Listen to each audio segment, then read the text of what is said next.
नहमदुहु व नुसल्ली अला रसूलिहिल करीम अम्मा बाद फ़अऊज़ु बिल्लाहि मिनश शैतानिर रजीम बिस्मिल्लाहिर रहमानिर रहीम।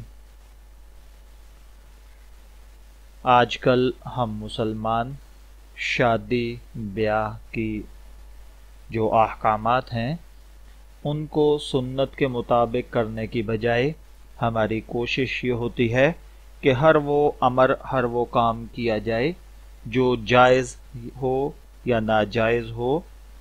शादी ब्याह की जहाँ और बहुत सारी नाजायज़ रस्म व रिवाज हैं, उनमें से एक सबसे बड़ी रस्म मंगनी की है।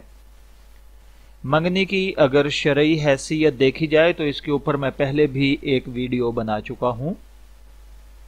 मंगनी की हैसियत शरन सिर्फ इतनी है कि ये एक वादा-ए निकाह होता है।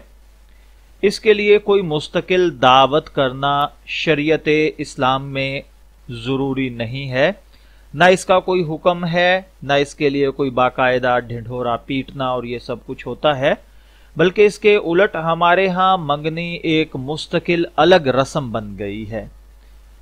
बाज़ औक़ात मंगनी की रस्म पर इतने अखराजात किए जाते हैं कि एक मिडिल क्लास का आदमी अपनी बेटी की बाइज्जत रुखसती कर सकता है।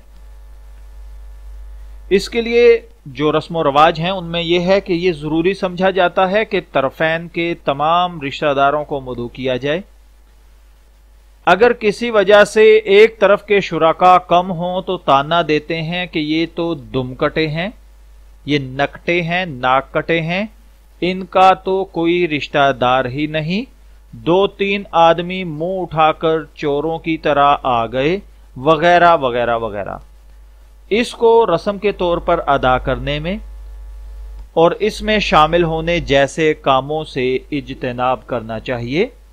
ये एक वादा होता है, एक दो आदमी जाएं, बच्चे को देखें, पसंद करें, पसंद आए तो ठीक है, वादा कर लिया जाए कि जी ठीक है, हम आप ही के बेटे से अपनी बेटी की शादी करेंगे या आप ही की बेटी से हम अपना बेटा या अपनी बेटे से आपकी बेटी ब्याहेंगे। ये एक वादा होता है जो तय पा जाता है।